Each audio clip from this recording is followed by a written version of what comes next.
All right, in terms of cachet, Miami would be the first one in the clubhouse. In terms of spring practice concluding, the final spring game was just on Saturday, a 57-47 win for the defense. Of course, we know what spring results mean. We bring in Cam Underwood of the State of the U to talk it up. Not so much, again, Cam, we talked about it before we came on, de-emphasizing necessarily the spring game in and of itself. Results, stats don't mean a whole lot. They didn't even keep stats from what I understand.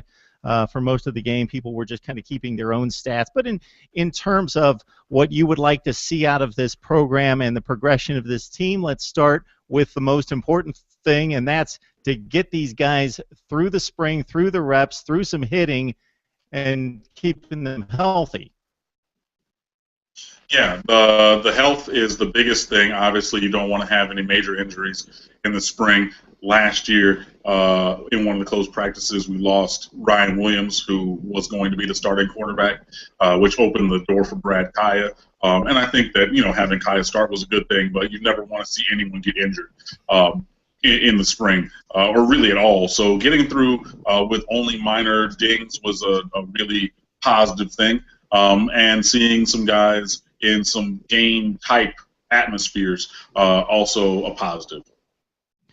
Okay, Cam, we've talked about it a number of times, and just looking at the recruiting rankings, looking at the sheer talent that's come into this program in the last 3 or 4 years, it's top 15, something in that range, and they haven't played like that on the field. So you're looking for players to be coached up.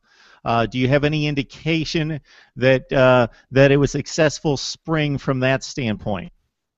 The spring, for me, is all about individual player progression, because that's the time, and a lot of people have said it. I know the defensive coordinator, Mark D'Onofrio, said it. If you go to Alabama, if you look at UCLA, if you look at Michigan, if you look at other teams, coaches always preach this, that the offseason really is where you individually get better in any sport. And so I think that through the drills and through the Canes camp reports the athletic department throws out after every practice, they put up a little video kind of clip where you can see things and get to meet the new coaches. And we have a few new coaches, so I'm really interested to see what they do. Kevin Beard is a former Hurricane. He was there when I was there, 2001 championship wide receiver. He was a high school coach, worked for a 7-on-7 team, and now he's back as the wide receivers coach. Also, we have a new defensive line coach, Melvin, came over from FIU. And he's also coached at 3 or 4 different spots in the NFL and worked previously with Al Golden at Temple.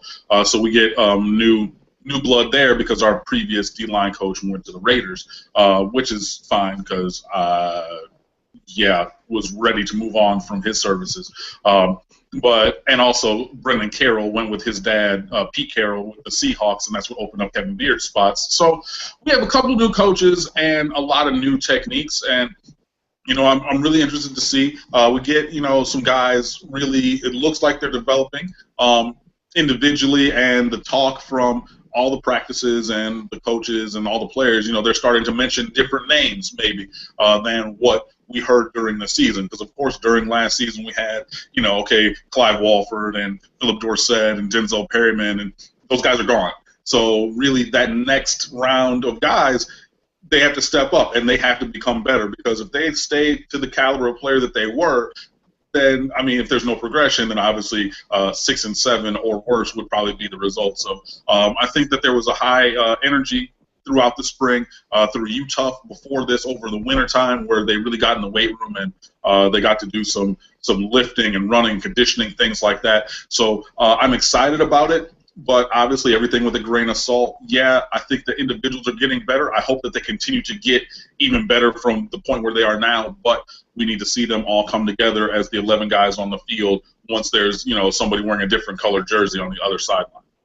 So, Cam, we have individual player progression. Then we have those guys that are either counted on or maybe have the innate ability to impact those around them because they have leadership quality. The leadership on this football team, on the surface, I'm not in the clubhouse, I'm not that close to the program, but just because you equate talent to wins and losses, and that connection's not been there in recent years, people point to leadership, and it's such an elusive concept. Is there a leadership issue on this team? Has there been a leadership issue on this team? And how does that get developed? And obviously, Brad Kaya being a quarterback would be counted on because of his position, but otherwise, they have to emerge kind of just naturally, I would think. Yeah, leadership is an intangible kind of a thing, but obviously every organization needs it, whether it's in or out of sports. Brad Kaya and Chad Thomas, 4-star and 5-star recruits in the 2014 class, those are the guys who are starting to step up into a leadership role. They are very good friends. You see them tweet about, okay, like, yeah, I was hanging out like Brad and Chad time, whatever. You know, their play is also stepping them to the forefront. Obviously, it's going to be more Brad Kaya than Chad Thomas. Chad Thomas was second string, third string, low reps as a 5-star true freshman playing, and Brad Kaya started every single game. So obviously, the disparity in experience level and visibility of the position is going to give Brad even more of a voice in the team, and I think that he's stepping up to do that. But, you know, a lot of guys are willing to take that on. Raphael Kirby slides from outside backer to inside backer, so he'll replace Denzel Perryman. He's been following Perryman for a couple of years, so he knows all the calls. He can walk the walk and talk the talk. But so now he's saying, okay, I'm the captain of this defense. I'm the one who's going to make the calls. You have Jamal Carter, who's, you know, a physical freak, but he's starting to step up even more.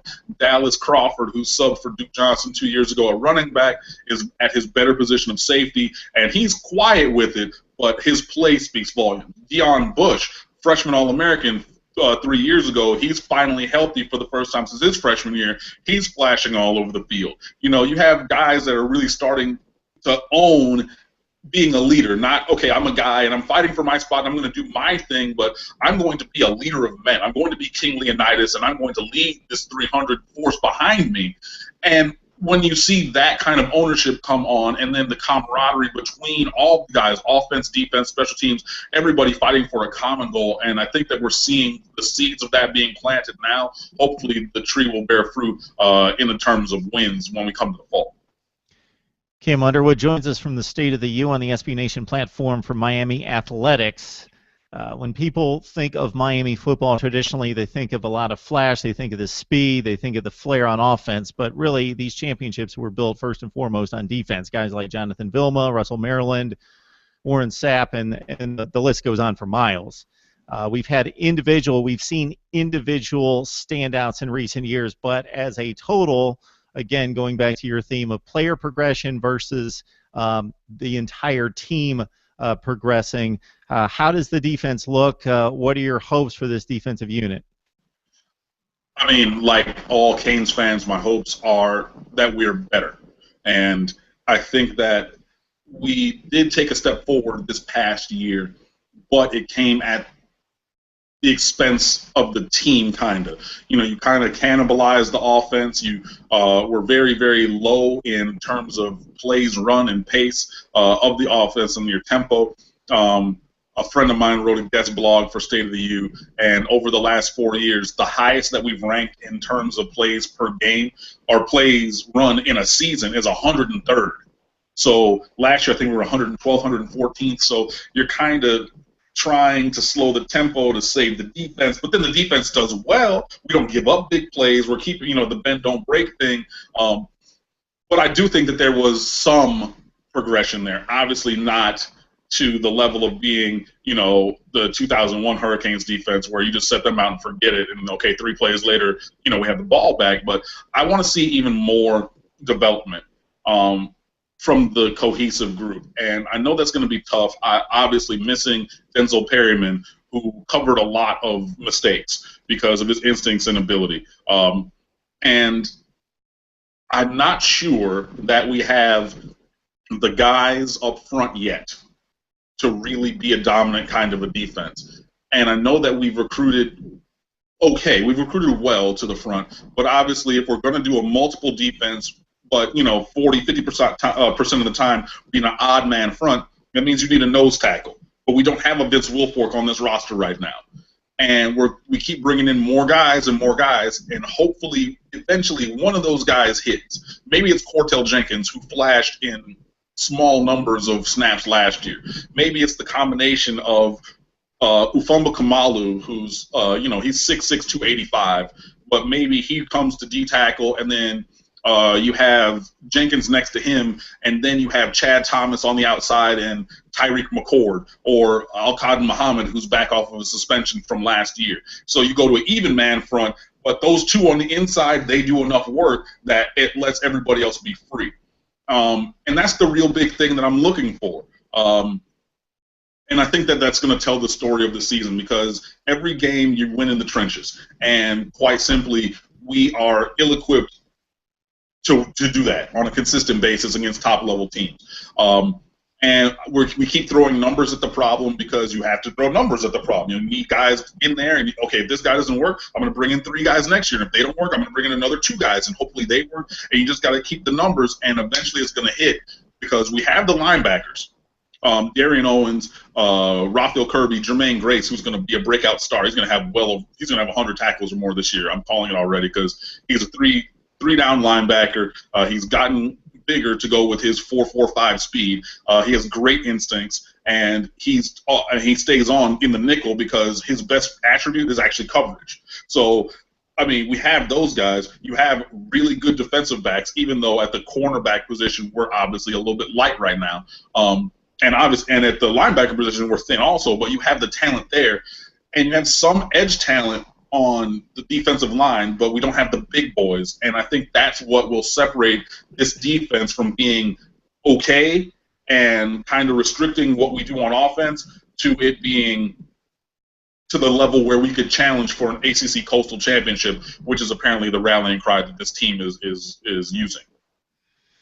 All right, he is Cam Underwood from the State of the U on the SB Nation platform, and he and his fellow writers do a tremendous job breaking down Miami athletics. And, of course, it's spring football time, and with the basketball program not advancing very far this season, the focal point, once again, on football, although they play some pretty good baseball there at Miami as well. All right, Cam, I'm very intrigued by this program. Hopefully we can catch up in anytime you want to talk, we can catch up, but definitely when we get close to August, because I think, wow, with the talent in the backyard and the talent on the roster, this should be the dominant team in the division. So we shall see. Yeah, and hopefully we'll continue to progress. Just a quick aside, I guess, the recruiting for next year is going outstandingly right now. We have the #1 class in America, 19 commits, and they're all from the state of Florida. And 14, I believe, I'm looking at my paper on the floor. 14 of those 19 are from South Florida, as in Palm Beach, Dade, and Broward counties. So, we're doing that, obviously. We have Al Golden football camps coming up, and over the summer for the last few years, we've gotten a lot of commitments to the team from that. So, maybe that'll continue, and we can, just continue to develop and everything. And, hopefully everybody makes it healthily through the summer, through their lifting and working out and everything. But, yeah, when August comes back, after we win the College World Series and after the basketball team wins the NIT, because we're still playing basketball, by the way. That's right. When all those things happen, we can come back and talk about some good recruiting and look forward to a great season. All right. Well, after you read off those numbers in terms of the 19 commits and 14 from Florida and the #1 class, I would expect maybe that's not going to hold, but a top 10 class most likely coming into Miami. That's why I just can't see in the long run the Virginia Techs and especially the Dukes and some of those other programs like Virginia, Duke, and the rest of that division holding on and holding an advantage over Miami. All right, Cam, we appreciate the insight as always, sir. Anytime. Take care, guys.